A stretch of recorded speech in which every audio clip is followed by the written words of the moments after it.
Assalamu alaikum. Dans cette vidéo, on va commencer par le chapitre 8, Énergie mécanique, partie 1. Avant de commencer, s'il vous plaît, préparez ces outils et suivez ces instructions. Ce sont les objectifs qu'on va aborder dans cette vidéo.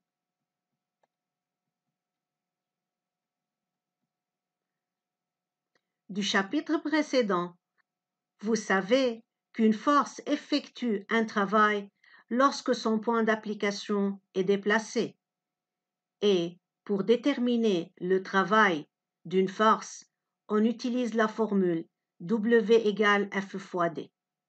L'unité du travail dans le système international est le joule. Dans cette figure, l'homme exerce une force, mais cette force n'effectue pas de travail puisque le point d'application de la force exercée par cet homme ne se déplace pas. Alors que cet homme exerce une force et cette force effectue un travail puisque le point d'application de la force exercée par cet homme est déplacé. Regardez. Chers élèves, y a-t-il une différence entre une pierre sur le bord d'une colline et une pierre par terre? Que pensez-vous? Y a-t-il une différence entre une voiture avec un réservoir vide et une voiture avec un réservoir rempli? Quelle différence y a-t-il entre une voiture jouée avec des batteries et une voiture jouée sans batterie? De même, quelle différence y a-t-il entre un lion vivant et un lion joué? On va classer ces éléments dans le tableau ci-dessous en deux groupes. N'oubliez pas d'indiquer le critère de classification et de donner un titre à chaque groupe. S'il vous plaît, prenez 3 minutes pour résoudre cette question. Voyons la correction. Bien sûr, vous avez mis dans le groupe 1 une pierre sur le bord d'une colline, une voiture avec un réservoir rempli, une voiture jouée avec des batteries et un lion vivant. Pourquoi vous avez mis ces éléments dans ce groupe? Quel était le critère de classification? Regardez si vous avez la bonne réponse. Le critère de classification est la capacité de faire un travail. Donc, les éléments du groupe 1 sont capables de faire un travail, alors que les éléments du groupe 2 sont incapables de faire un travail. Sachant que les éléments du groupe 1 ont de l'énergie, alors que les éléments du groupe 2 n'ont pas d'énergie, pouvez-vous donner une définition pour énergie? Les éléments du groupe 1 sont capables de faire un travail et ils ont de l'énergie. Donc, l'énergie, c'est la capacité de faire un travail. Regardons cet exemple. On a, dans le cas 1, une voiture qui roule sur la route. Regardez.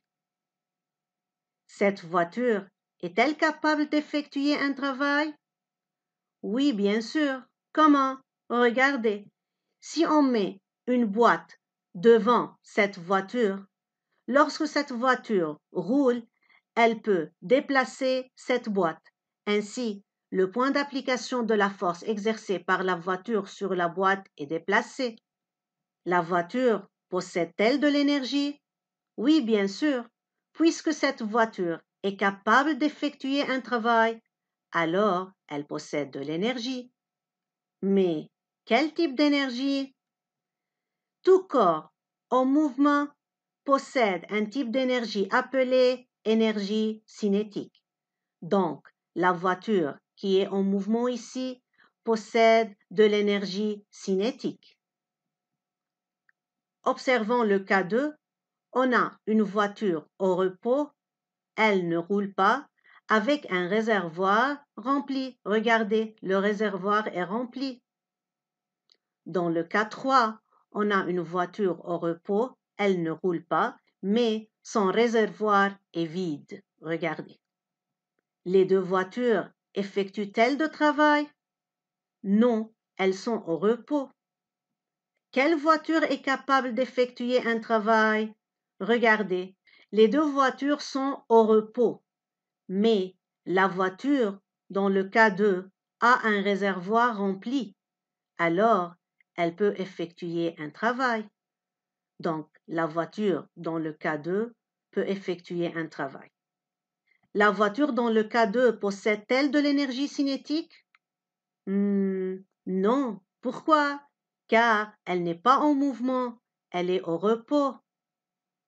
Mais est-ce qu'elle possède de l'énergie, cette voiture qui est au repos? Oui, elle possède de l'énergie puisqu'elle est capable d'effectuer un travail. Donc, comment appelle-t-on ce type d'énergie que possède cette voiture au repos avec un réservoir rempli? Tout corps ayant une capacité emmagasinée de faire un travail possède un type d'énergie appelée énergie potentielle. S'il vous plaît, ouvrez vos cahiers de fiches à la fiche 10. Observez les figures ci-dessous, puis répondre aux questions suivantes. Dans la figure 1, on a un marteau qui est déposé sur le clou. Dans la figure 2, le marteau se déplace à une certaine vitesse. Observez. Le marteau se déplace et fait enfoncer le clou dans le bois.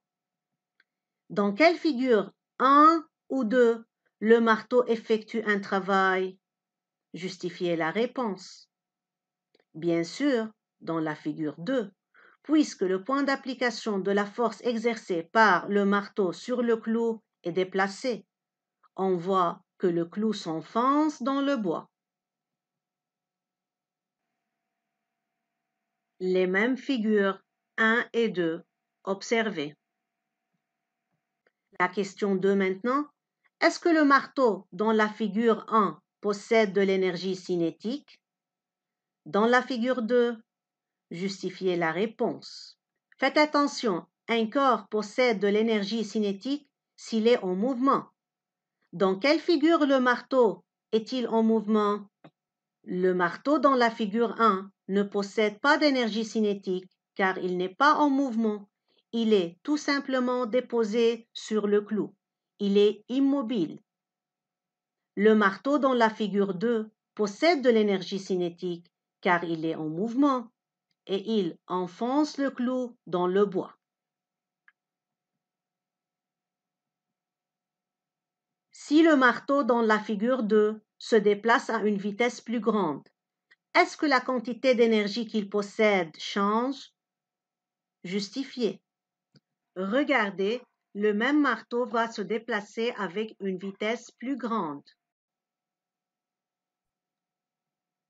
Oui, si le marteau se déplace à une vitesse plus grande, son énergie cinétique augmente. Pourquoi? Car il va effectuer plus de travail, car il a enfoncé le clou plus dans le bois. Quelle relation y a-t-il entre l'énergie cinétique et la vitesse? Nous avons vu que lorsque la vitesse augmente, l'énergie cinétique augmente. Et lorsque la vitesse diminue, l'énergie cinétique diminue aussi. Revenons à la fiche 10. Observez les figures ci-dessous, puis répondre aux questions suivantes. Les marteaux dans les deux figures 2 et 3 diffèrent seulement par leur masse. Voyons. Ça, c'est la figure 2. On a le marteau se déplace à une certaine vitesse. Regardez. Ça, c'est le marteau de la figure 3. Un marteau plus lourd, alors il a une masse plus grande, mais se déplace à la même vitesse que le marteau de la figure 2.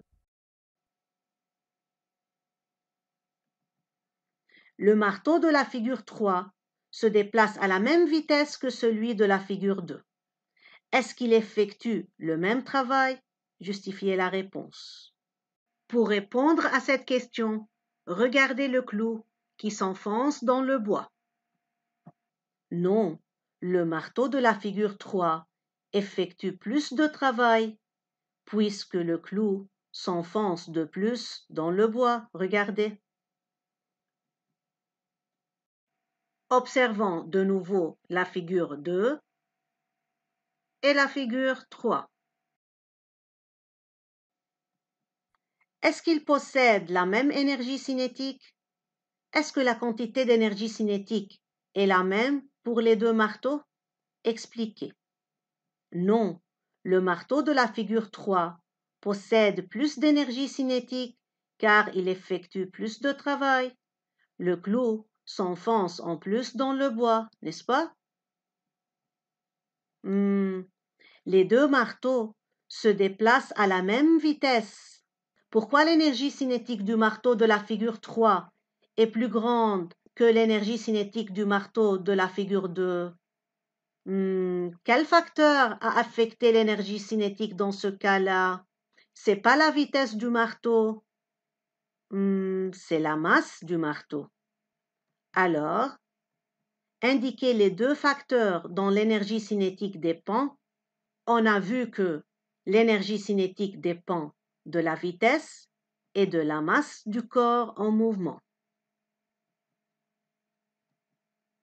Établir la relation entre ces deux facteurs et l'énergie cinétique. Nous avons dit que lorsque la vitesse augmente, l'énergie cinétique augmente et lorsque la masse augmente, l'énergie cinétique augmente aussi. Alors, on dit que la masse et la vitesse sont directement proportionnelles à l'énergie cinétique. Souvenez-vous de cette relation? Si on a A égale B fois C, et si on remarque que lorsque C augmente, A augmente, alors on dit que C et A sont directement proportionnels. De même, lorsque B augmente, A va augmenter aussi. Alors on dit que B et A sont aussi directement proportionnels. Parmi les formules suivantes, choisir celle qui relie l'énergie cinétique au facteur dont elle dépend. Nous avons dit que l'énergie cinétique dépend de la masse et de la vitesse. Et ces deux, la masse et la vitesse, sont directement proportionnelles à l'énergie cinétique. C'est-à-dire, la formule va être similaire à celle-là. L'énergie cinétique doit être à la place de A, la masse et la vitesse doivent être à la place de B et C. Si on regarde ces trois formules, on voit que celle-là est la formule convenable. Donc, l'énergie cinétique est égale n² fois la masse fois la vitesse au carré. Alors, lorsque la masse augmente, l'énergie cinétique augmente, et lorsque la vitesse augmente, l'énergie cinétique augmente aussi. S'il vous plaît, il faut mémoriser cette formule. L'énergie cinétique est déterminée par rapport à une référence. On va aborder cette note dans les exercices. L'unité de l'énergie dans le système international est le joule. Une unité couramment utilisée est la calorie, où une calorie vaut 4,18 joules. L'énergie cinétique est égale n² la masse fois la vitesse au carré. L'unité de la masse, c'est kilogramme, l'unité de la vitesse, c'est mètres par seconde, et l'unité de l'énergie cinétique est le joule. Ce pyramide nous aide à calculer la masse si on a l'énergie cinétique. Alors, l'énergie cinétique est égale à n² m fois v au carré, alors que la masse est égale à 2 fois l'énergie cinétique divisée par la vitesse au carré. Passons à une application maintenant. Un cycliste de masse 75 kg se déplace à une vitesse de 5 mètres par seconde. Ce cycliste possède-t-il de l'énergie cinétique? Justifiez. Regardez, ce cycliste est-il en mouvement? Oui, bien sûr. Alors, il possède de l'énergie cinétique. Oui, il possède de l'énergie cinétique car il est en mouvement. Calculer son énergie cinétique, il faut appliquer la formule énergie cinétique égale 1/2 masse fois la vitesse au carré est égal 1/2 fois 75 kg fois 5 au carré. La calculatrice nous donne 937,5 joules. Donc, ce qu'il faut étudier, c'est que l'énergie est la capacité de faire du travail. Un corps ayant une capacité emmagasinée de faire un travail possède un type d'énergie appelé énergie potentielle, comme une voiture avec un réservoir rempli, une voiture jouée avec des batteries et une pierre sur le bord d'une colline.